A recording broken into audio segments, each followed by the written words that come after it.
Hi, I'm Davina Shamaya, and I would like to talk to you today about why it can be so incredibly difficult to set boundaries and show you some ideas as to what you can do.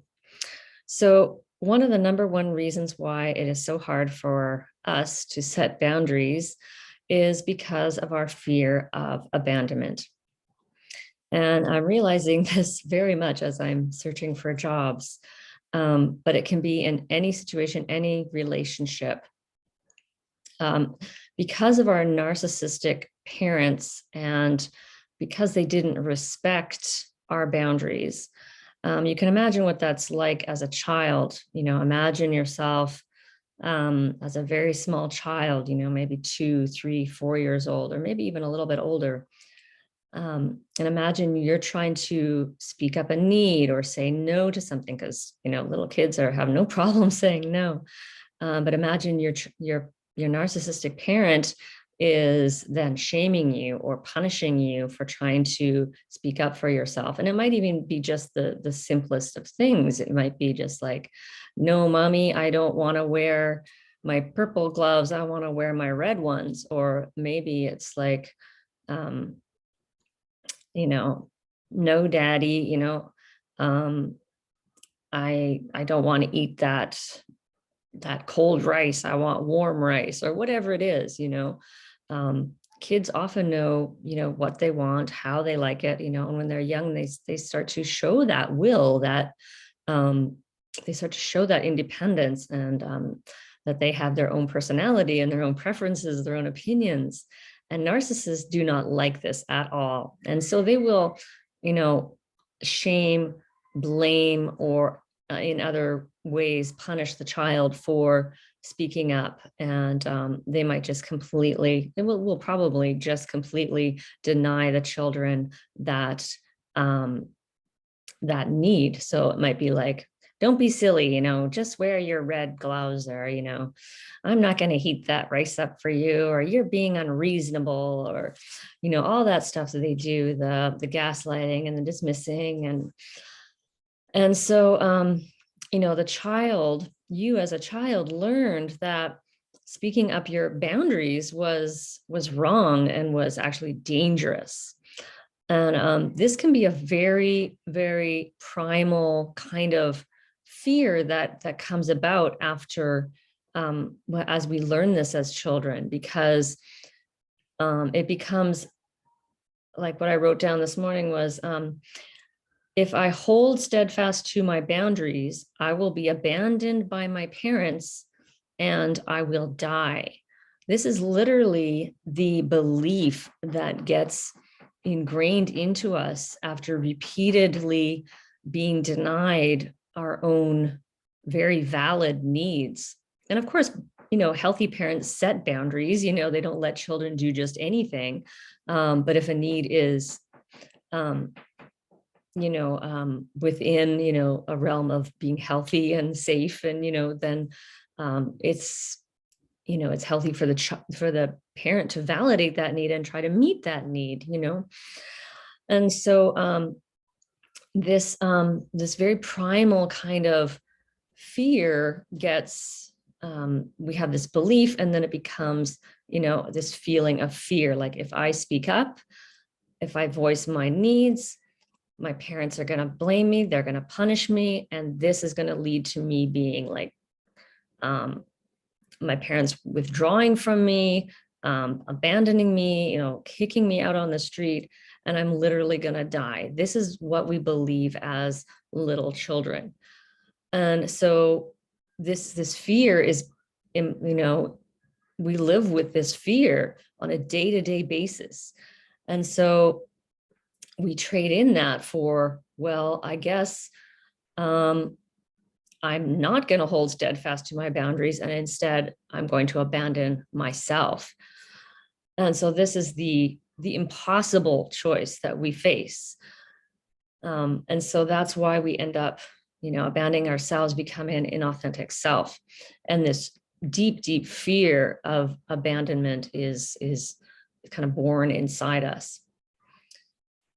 And so then when we when you do try to set a boundary later in life, maybe you're in a relationship, maybe you're in an unhealthy relationship and you're trying to set a boundary and you find this really like overwhelming fear coming up. Just know and honor that fear. It's not like, I don't know, I always get really pissed off when I read things about like, well, just change that thought and just like delete the fear. Just imagine you just got to think more positive and change your attitude, or all those kind of, let me just say, bullshit ideas that our society has, that you can just sort of eliminate fear by just, swiping it away or ignoring it or pretending it's not there. This fear is really real and simply needs to be felt. We need to feel that deep, deep fear of what it would be like to be abandoned, thinking that you're gonna you're literally gonna not be able to survive. As I look back, I can see that this is what happened when I left my husband. I didn't know it at the time, but I had such anxiety and such just darkness come. Now I realize I was in that, abandonment, depression, anxiety, darkness, whatever you want to call it. It's that deep sense that you have done something terribly wrong by holding steadfast to your boundaries. And so leaving unhealthy relationships can also be extremely difficult.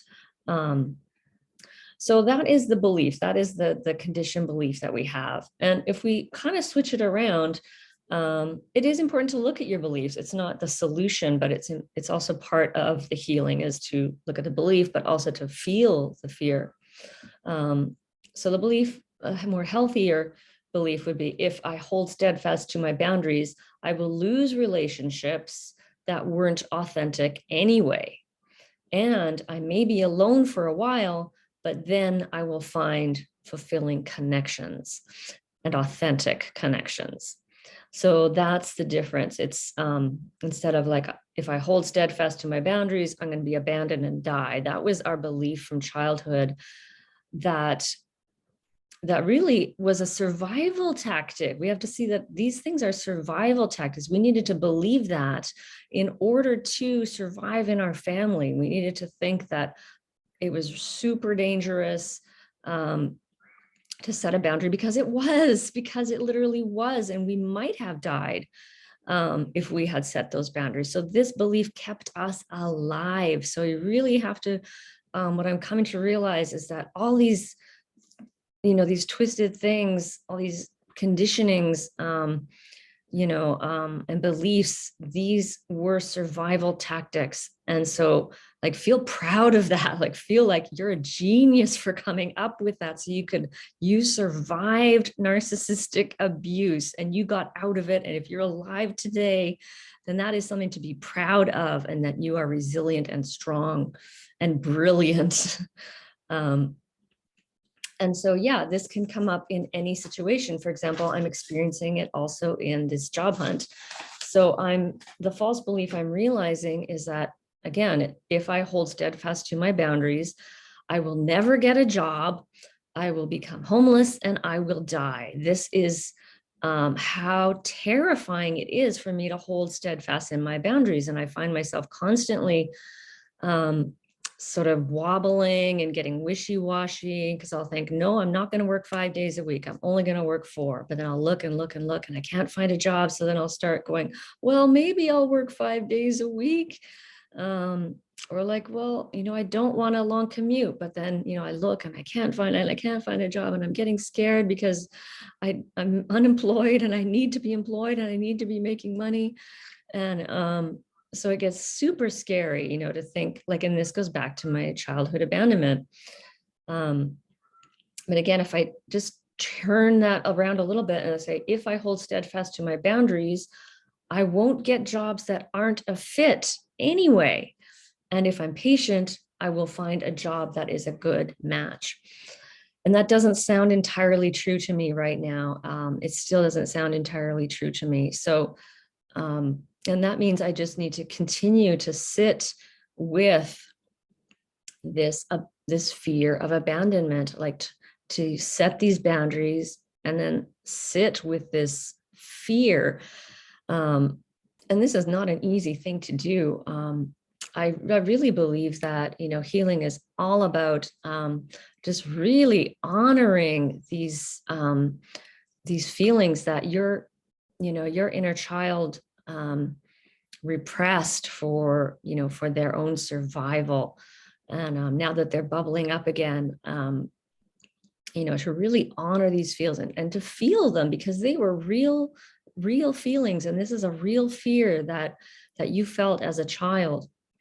And then once you feel that fear, you're not identified with it anymore. It's not controlling you. It's when we don't feel these feelings that it becomes, a strong belief and it holds us back. But once we feel the fear, then we realize, okay, that's just a feeling. And then we see the truth that, oh, I am going to get a job that's going to be a good match for me. Or I am going to find relationships that, where I can be authentic and, have a real connection with somebody. So I hope this made sense. I'm really just trying to share insights as they come to me as I'm on my own healing journey here. And I definitely welcome any of your feedback, your questions, your comments. So please do so below. And I am Davina Shemaya, wishing you so many blessings on your journey. And you are awesome and worthy and valuable. And you're a beautiful person. And you can find me at Boldness Blooming. Thanks for watching.